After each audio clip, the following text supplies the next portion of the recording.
Long before Mother Teresa's helicopter touched down at about 11:20 this morning, the crowds were gathering here at Knock. Among all of you who have made this pilgrimage to Knock this afternoon, we are privileged to have with us as a special guest at this Mass a pilgrim who has come from afar, a woman whose worldwide symbol for goodness and holiness.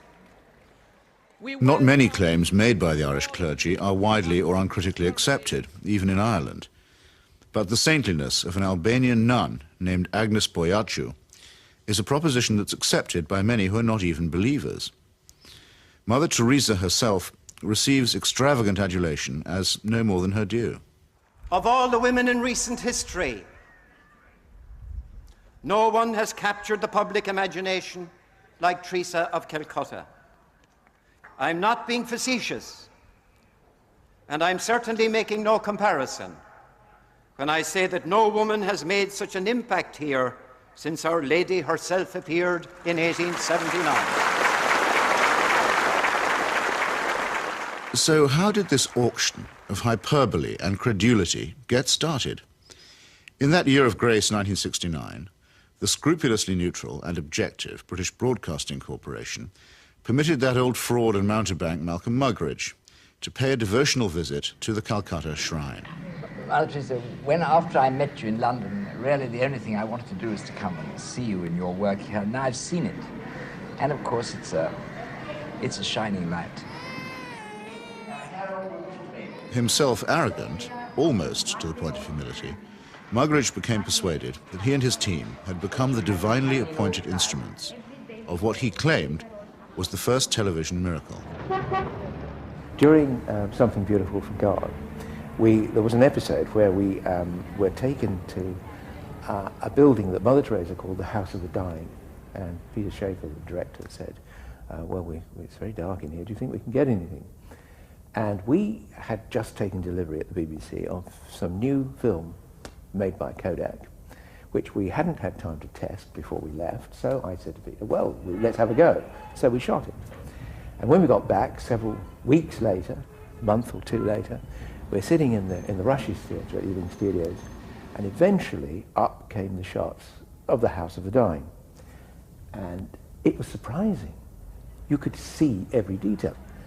And I said, that's amazing, that's extraordinary. And I was going to go on to say, 3 cheers for Kodak. I didn't get a chance to say that, though, because Malcolm, sitting in the front row, spun round and said, it's divine light. It's Mother Teresa. You'll find that it's divine light, old boy.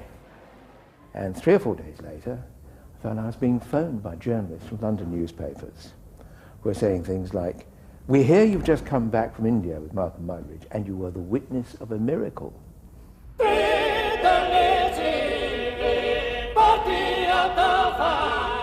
And a star was born. This profane marriage between tawdry media hype and medieval superstition gave birth to an icon which few have since had the poor taste to question. It's like you're actually seeing a living saint. Give a man a reputation as an early riser, said Mark Twain, and that man can sleep till noon.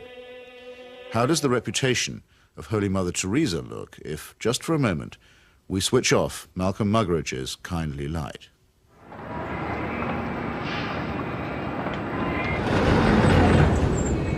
Mother Teresa is a Nobel Prize winner. She's a symbol. People in the West talk about her, so Indians adopt her at that level.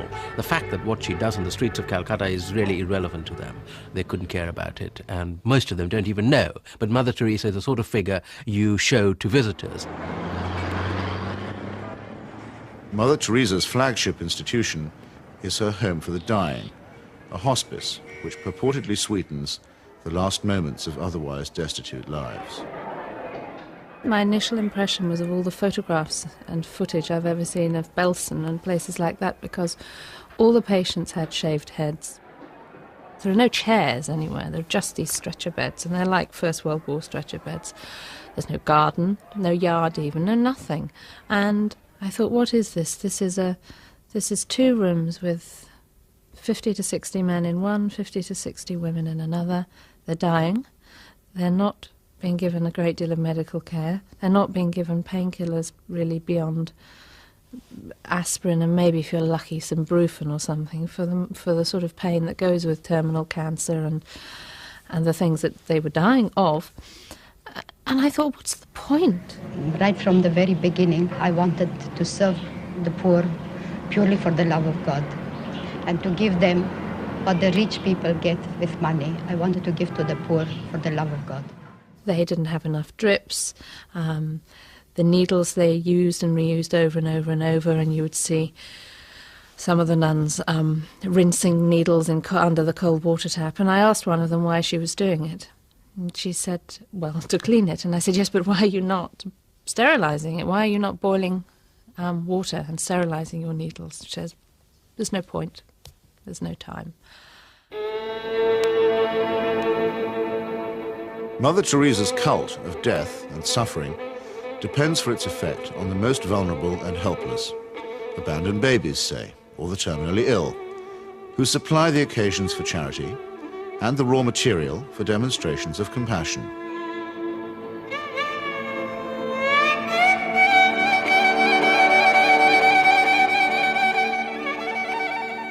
The first day I was there, when I'd finished working in the women's ward, I went and waited on the edge of the men's ward for my boyfriend, who was looking after a boy of 15 who was dying. And an American doctor told me that she had been trying to treat this boy and that he had a really relatively simple kidney complaint that had simply got worse and worse and worse because he hadn't had antibiotics, and he actually needed an operation.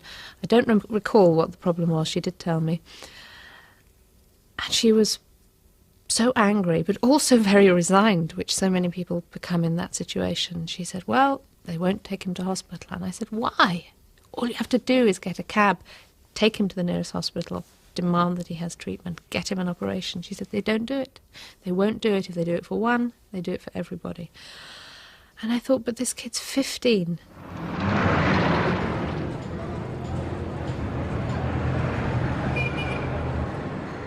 I ventured on my own pilgrimage to the missionaries of charity in Calcutta in early 1980. Who could fail to be touched by the work of the orphanage? Not I, though I did find myself a little put off by the mission's motto, he that loveth correction, loveth knowledge. Bit of a workhouse ring to that, perhaps. But it was Mother Teresa herself who completed the wreckage of the effect. As we stood by the tiny cots, she turned and said, this is how we fight abortion and contraception in Calcutta. Now, it might be argued that a campaign against family planning is low on the list of Calcutta's many pressing needs. But as a leading member of the Pope's fundamentalist tendency on matters of sex and procreation, Mother Teresa has made this single issue into her global crusade. The greatest destroyer of peace today is the cry of the innocent, unborn child. If a mother can murder her own child in her own womb, what is left for you and for me to kill each other? Tenderness about the unborn is an emotion that I share myself. But tenderness about the unborn also becomes an overtly political matter when it's preached by a presumable virgin who also campaigns against birth control. Let us promise Our Lady, who loves Ireland so much, that we will never allow in this country a single abortion.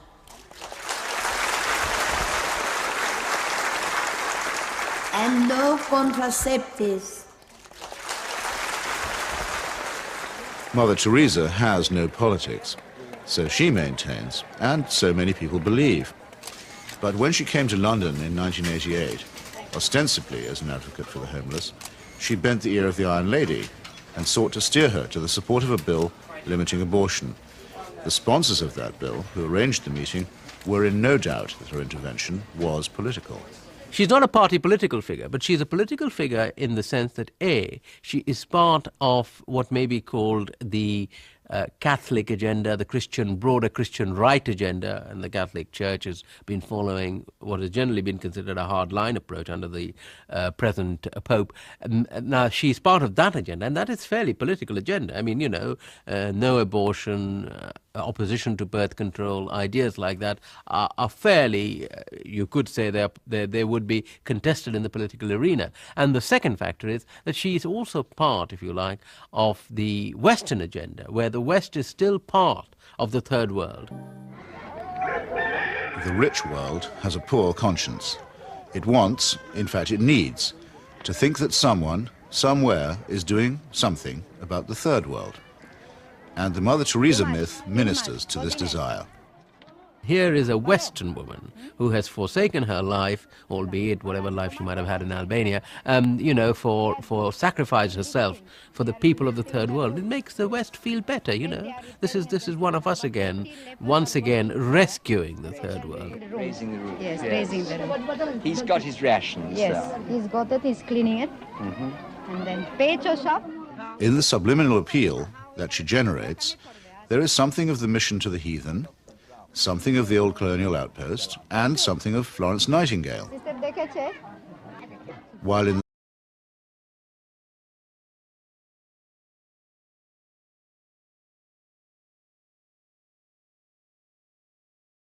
the silent and abject demeanor of her patients, there is something of the deserving poor. The great white hope in this iconography takes on the big black hole. And the rewards are by no means all in heaven.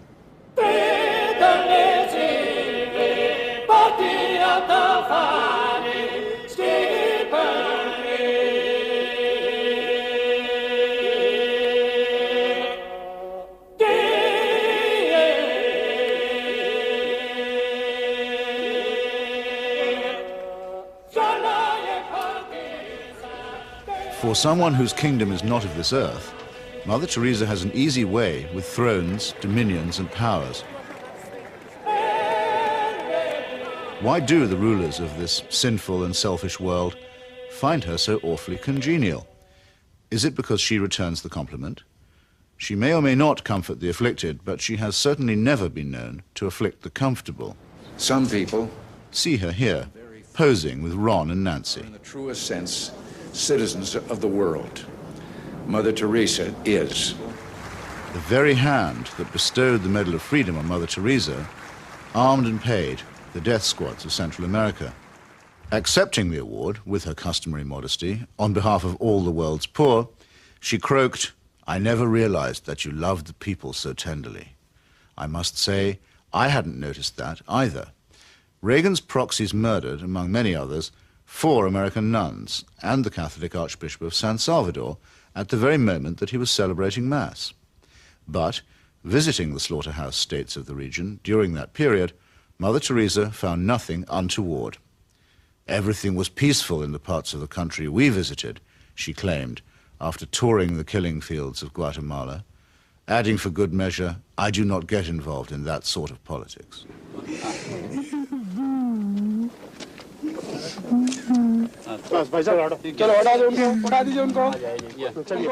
In 1984, a ghastly chemical spill from the Union Carbide plant in the Indian town of Bhopal took 2,500 lives and poisoned thousands more.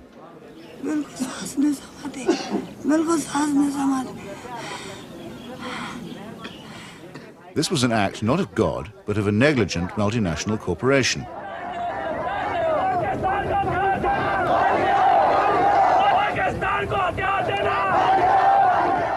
Mother Teresa's advice to the angry victims? Forgive. Forgive. What Mother Teresa has done is she has accepted implicitly the idea that there's nothing much you can do for the poor except take them off the streets and, look after them. You cannot change their attitudes. You cannot make them feel that they have an ability, they may even have the means to improve and change their lives. She's not bothered with that agenda. She's only bothered with the agenda of trying to rescue their souls and make them a bit better before they go on to the eternal life, which is a very understandable, with, in fact, a very old-fashioned Christian idea. It is not a question of saying, how can we tackle the real problems of poverty?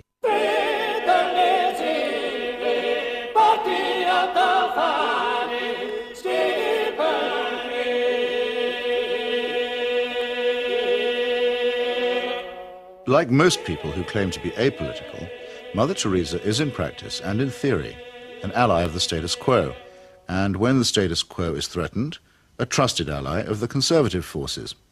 This places her in bold contrast to those, even among the religious, who have rejected the fatalistic and submissive conclusions about poverty that are promulgated by Catholic traditionalists like her. With our hands, with our life, with our love, we ask justice.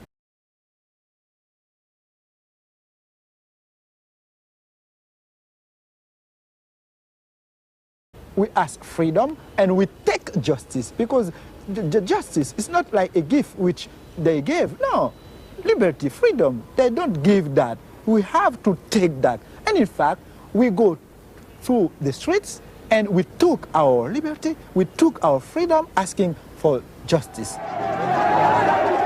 The Roman Catholic hierarchy has never forgiven Father Aristide, the legally elected president of Haiti, whom it regards as a base heretic. For his efforts to chase the moneylenders from the temple, he was banished from his order and forbidden to serve Mass.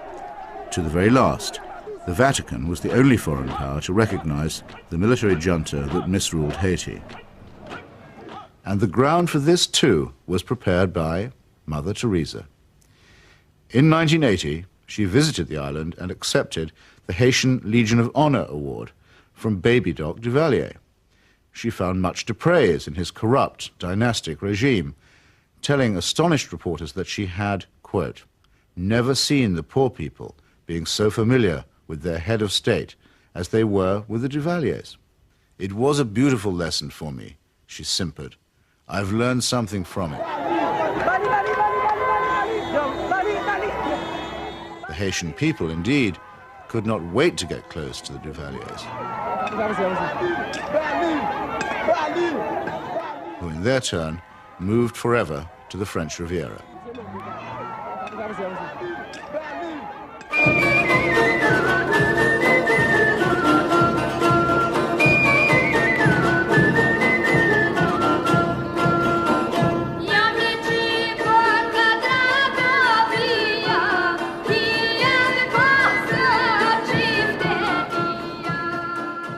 Mother Teresa admires the strength of the powerful almost as highly as she recommends the resignation of the poor. When she visited her motherland of Albania, she appeared to take seriously St. Paul's notorious assertion that the powers that be are ordained of God.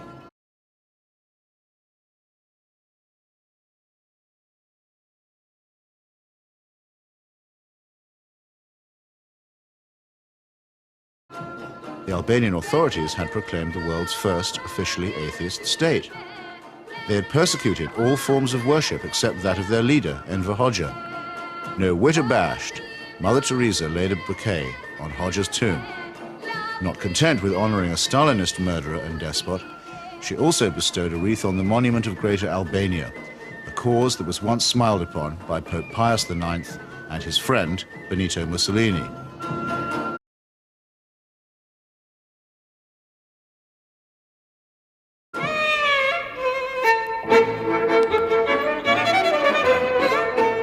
Albania is, for secular reasons, quite rich in orphans. So there was ample scope for an orphanage specialist to praise the institutions of the regime while keeping silent about its victims.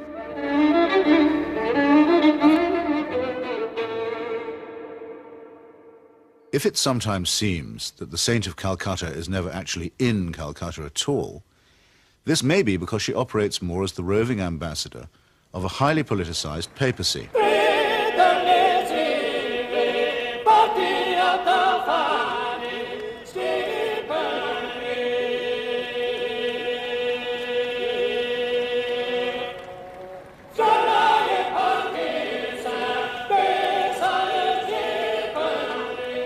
Vatican foreign policy has taken her from the shores of Lebanon, where the Roman Catholic militia perpetrated the mass murder at the Sabra and Shatila camps, to Nicaragua, where the cardinal was the patron of the Contras, to Armenia, where she helped Mother Church gain a foothold in the Soviet Union.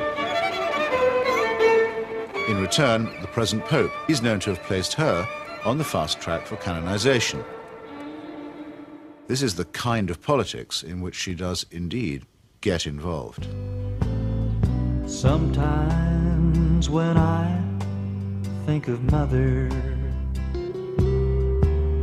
I wonder if I've done just right. Though I'm many miles away, I can almost hear her say, "Where's my wandering boy tonight?" Robert Maxwell's genius for self-promotion made a nice fit with Mother Teresa's talent for fundraising. It became hard to decide which of the two was using which, or was it both? In the United States, Mother Teresa accepted well over $1 million from Mr. Charles Keating, a right-wing Catholic fundamentalist and anti-pornography crusader who was also a California savings and loan tycoon. Mr. Keating's problem was that he was using other people's money. He's now behind bars after the greatest scandal in American financial history. But while he was flying high, Mother Teresa flew right along with him. She got the use of his private plane. He got a personalized Mother Teresa crucifix, which he used to store up treasure on earth. Let's get him out of here. Why should the missionaries of charity have such a special vocation for work among the rich? And does Mother Teresa pick frauds because they need her help more than the honest billionaires? It's not a question that she's ever answered, but then, in the prevailing atmosphere of piety and adoration, it's not a question that she's ever been asked.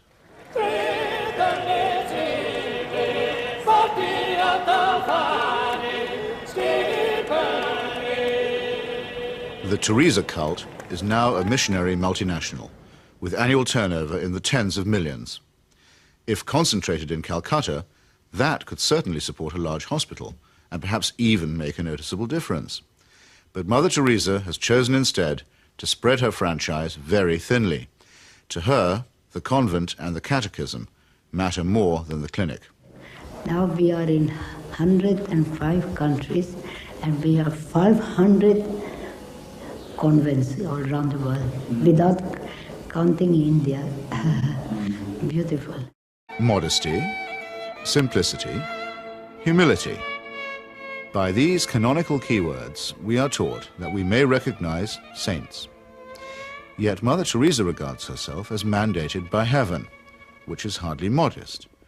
She lends spiritual solace to dictators and to wealthy exploiters, which is scarcely the essence of simplicity. And she preaches surrender and prostration to the poor, which a truly humble person would barely have the nerve to do. When she speaks about private or public morality, opposing family planning, for example, or defining abortion as quite literally the greatest threat to world peace, she takes on the grim and tedious tones of the zealot and the fanatic. In a godless and cynical age, it may be inevitable that people will seek to praise the self-effacing, the altruistic, and the pure in heart.